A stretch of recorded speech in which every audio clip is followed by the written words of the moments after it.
Hi guys, so I'm recording this video ahead of time because I'm not going to be with you on Thursday, November 12th, because I will be flying that day.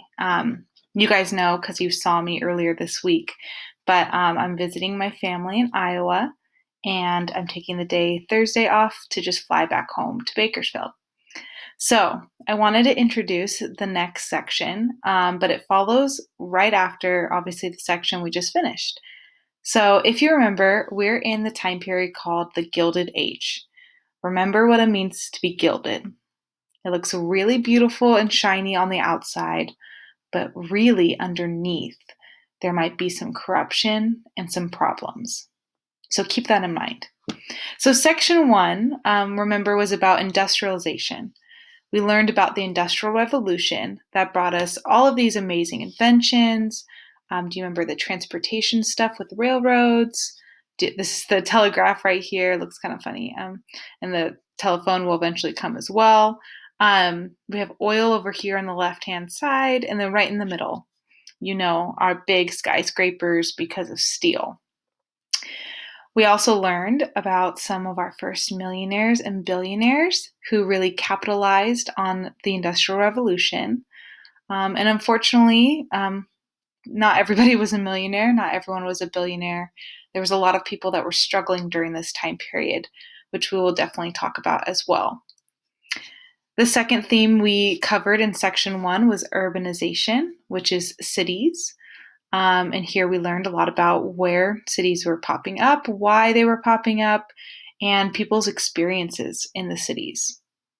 And we ended off with, again, highlighting that not everybody has the same experience in the Gilded Age.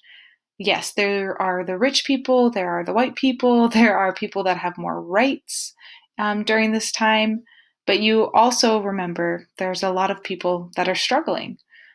People of color, people of low socioeconomic status, and we honed in on that when we learned about segregation during the Gilded Age. So, the next section we're going to be diving into is immigration, and it fully is connected to industrialization and urbanization.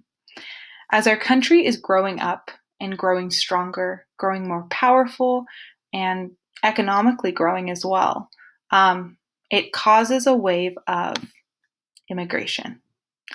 So we're going to spend a couple days in class. It'll feel like probably 2 weeks, really focusing on immigration during the Gilded Age.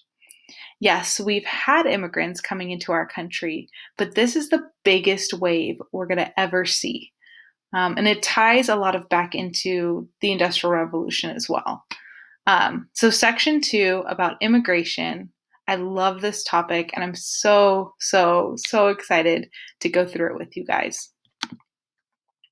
Here's our section two question. So, could you answer this question after 2 weeks? That's a good test. Who came to the United States at the end of the 19th century and the beginning of the 20th century? So remember, 19th and 20th century means the end of the 1800s, beginning of the 1900s. So who was coming into the United States?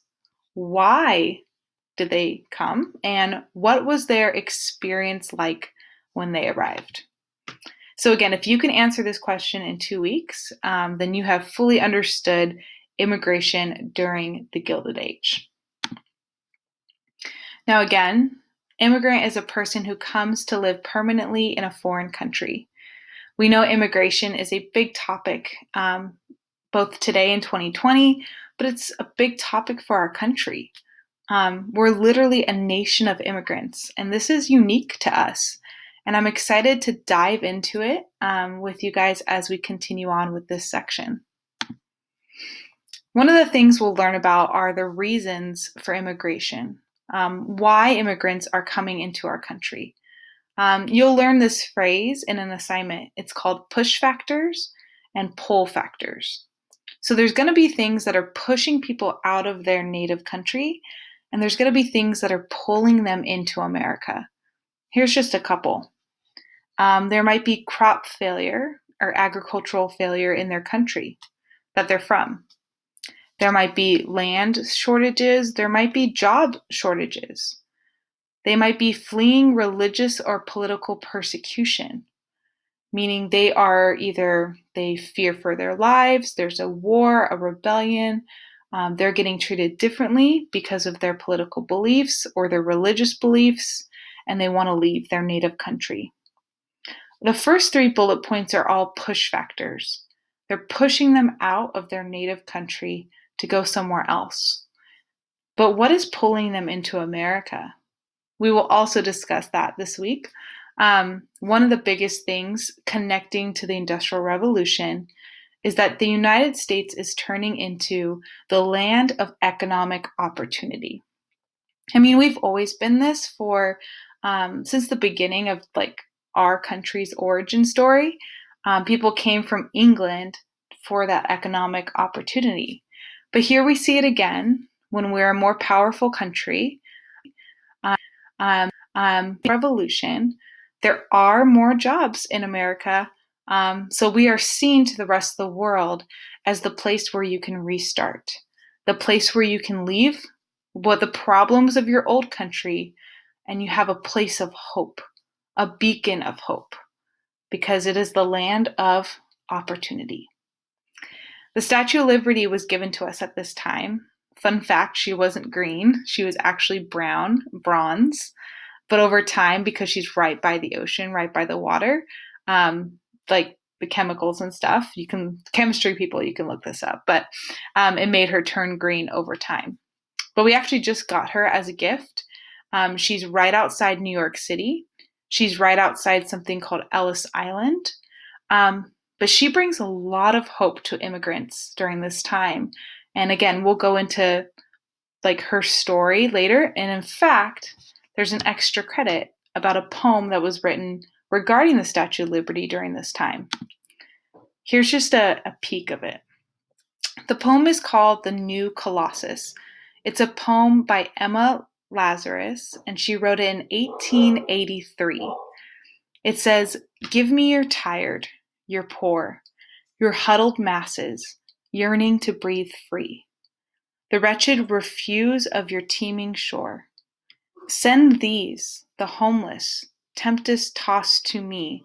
I lift my lamp beyond the golden door." Again, this is an extra credit assignment to look at this poem, but I want you to put yourself in the position, in the shoes of a person struggling in a country in Europe. Take Russia or Italy or Ireland or Germany. Picture yourself struggling to make ends meet. And you hear about America, you hear about this idea that you can have a fresh start, you can have hope. And you're going to want to take this trek, you're going to want to take this risk, this journey to maybe start over in the United States of America. So this poem, I love it. Again, we'll go into it more later. I just wanted to give you a taste of it right now. Give me your tired, give me your poor. I lift my lamp beside the golden door. Look how immigration has changed over time. Really look at it. Pause the video here and see how immigration has changed in these 50-year time periods. Look on the left. Starts with 1820 to 1869. But take a moment. Look at the colors. Look at what is changing. Okay, I hope you paused the video. Maybe you didn't. But look at this color right here, this tannish yellow color. This is immigration from Europe. Okay? Europe, you guys know, is a whole continent, has a bunch of countries, but look how that's changed over time. We're in this time period right here. This is the Gilded Age. And we obviously have, look at this, 6 million, big jump to 23 million. We have a huge wave of European immigrants coming during the Gilded Age. But look what happens over time. We have significantly less people from Europe immigrating today. Obviously, this chart stops at 2010. But look at other things. Let's look at right here, North and South America. So this is Canada, Mexico, Central America, anywhere in South America. Look how little that was. Only 2 million during this time, which is obviously still a lot, but not in comparison to the main immigrants. look at the big jump that they take, and obviously look at what's happening today. Now, another one that's definitely grown over time is Asia. Sadly, you will learn that Asian immigrants were severely limited at this time. In fact, there'll be a moment, I'm even surprised that this number is so big, 836,000, because there's going to be a law that literally excludes Chinese people from coming into our country. Yes, I said it. I did not stutter. It literally is a law that says nobody from China can immigrate to our country. You'll learn about that during this section. But there was a lot of hostility, a lot of discrimination against Asian immigrants during this time, which is why the number is so low. And it even gets lower in this next group. But then those restrictions get lifted, those laws change, and look at the giant jump between the last two pie charts. So when we talk about immigration in America, you might automatically think of a certain type of immigrant, but keep in mind, the immigration story has changed over time. Some things are the same, but some things are different. So we are right here, and a lot of the immigrants we will be talking about in the next week or so are European immigrants. Russia, Poland, Austria-Hungary, Germany, Ireland, a lot of European countries. The two main hubs where immigrants came through are Ellis Island and Angel Island. So before you could just walk onto US soil, you had to go through an immigration station. You'll learn more about this, what they do at these stations, but there's two main ones. The first one's on the East Coast. This is the biggest one, obviously, has a lot of immigrants coming through it. In fact, I'm going to say it wrong. I think they had 14 million immigrants go through Ellis Island overall. That's probably wrong. But anyways, Ellis Island is right outside New York City. It's still there today. The building is still there today. It's on an island. Okay, Ellis Island. And it's right next to the Statue of Liberty. She's on her own island. Ellis Island is on its own island. And it was the spot where everybody from Europe had to go through before they made it to America. Angel Island is right up near San Francisco, and Japanese people and Chinese people had to go through that station. But we'll probably focus more of our time on Ellis Island, but we will mention Angel Island as well. Again, Ellis Island is in New York. It's where European immigrants came through. They were processed and they were deemed either eligible to stay or they were forced to go back. Chinese immigrants were able to go through Angel Island. This could take weeks or months, and the conditions were actually pretty terrible in Angel Island. It was worse than Ellis Island. Both stations were not the best. You'll learn more about that later. One of the things we'll also focus on are all the challenges that immigrants went through when they came into our country. One of the challenges might be simple as just finding a place to live, finding a job. Daily life might be challenging, adjusting to a new culture, a new language, big cities. Most of them are going to these big cities, and so that's super, super challenging. One of the things that happened because of this is ethnic communities started to develop in these big cities. So people that had the same culture, people that had the same language would live near each other, help each other out. And it kind of created these little suburbs of different people groups, which is why today you see things like Chinatown, Little Italy, etc. Those are not by accident. This all stems back from these origins of immigration where people wanted to come to America for a fresh start, but they felt comfortable maybe living next to other Italians. In fact, during this time, Brooklyn, if you know anything about New York City, Brooklyn is right outside Manhattan, and that was kind of where a lot of Irish immigrants lived. And they had a lot of beef with Italians, but we'll talk about that later. Another challenge was they may not have felt fully American. So they would actually create these hyphenated identities that we still use today. I'm Chinese American, I'm German American, I'm Italian American. Even after gaining citizenship, a lot of immigrants had a hard time just claiming themselves as American. They never really felt like they fit in. So they kept their original culture, they kept the American title, and kind of created this hyphenated identity.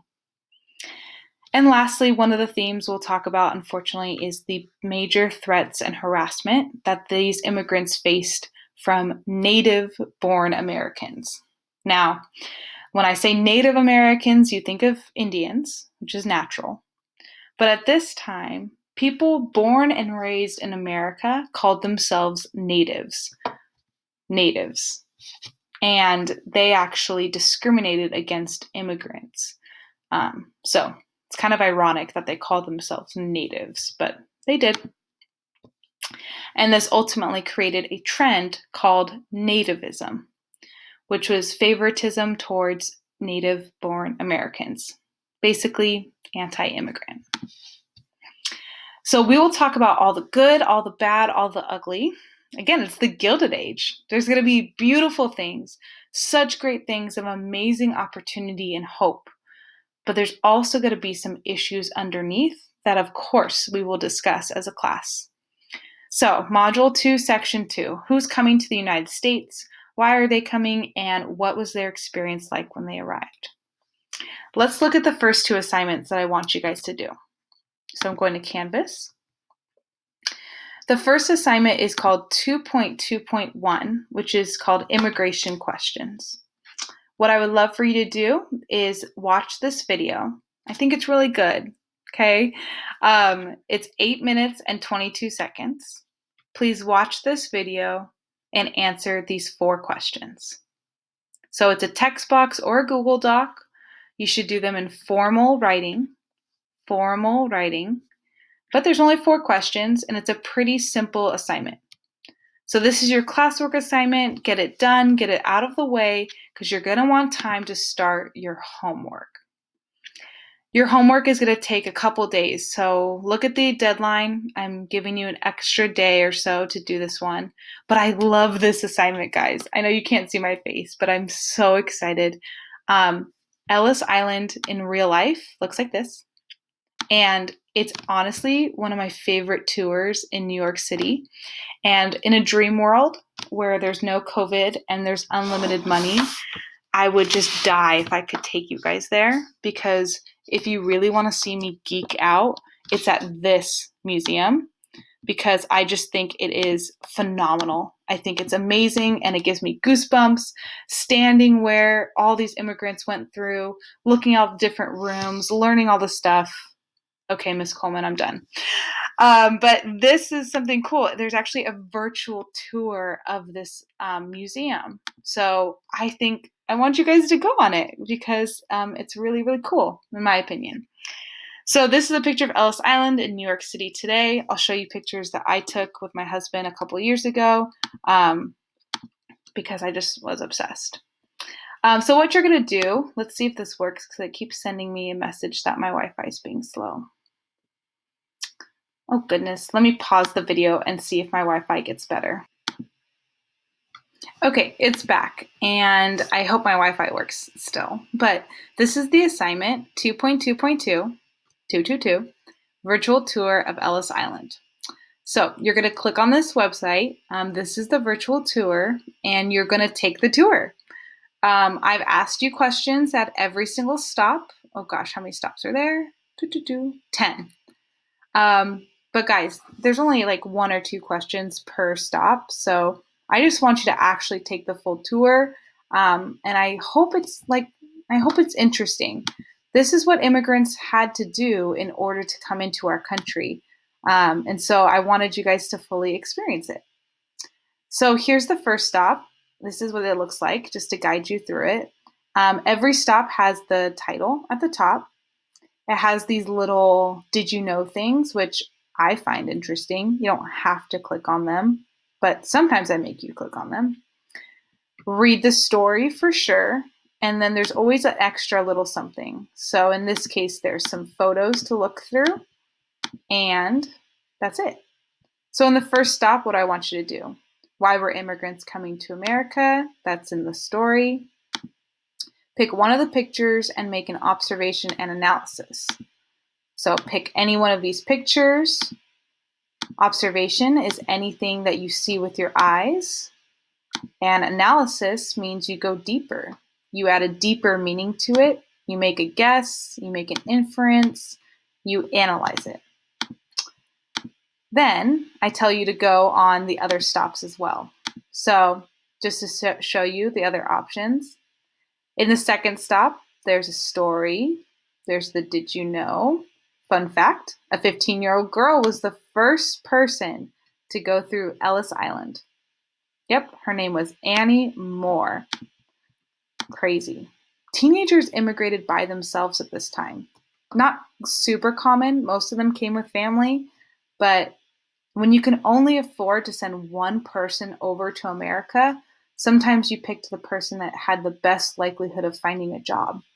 And maybe that wasn't like an old person. Maybe that was a younger person. Crazy. There's photos. There's audio of these lovely old people that I love listening to. And there's even video in this one. Okay, guys, the video is really janky because it's really old, but it's the actual video of stuff during this time. So that's the Ellis Island tour. Again, you're going to want to do the first assignment. That's your classwork assignment. But then this homework assignment is a lot longer, so you're going to want to dedicate enough time to it. Check the deadline because I hope that I gave you enough days to finish it. Most of it's all done informally. The only part that's formal is the very end. There's 3 reflection questions at the end. That's formal. Everything else is informal. Okay, so those are the 2 assignments. That's the intro to our next section. I will be with you guys next week for sure once I'm back in Bakersfield, but I just wanted to give you an adequate tour of your assignments. So see you guys soon. Have an amazing day.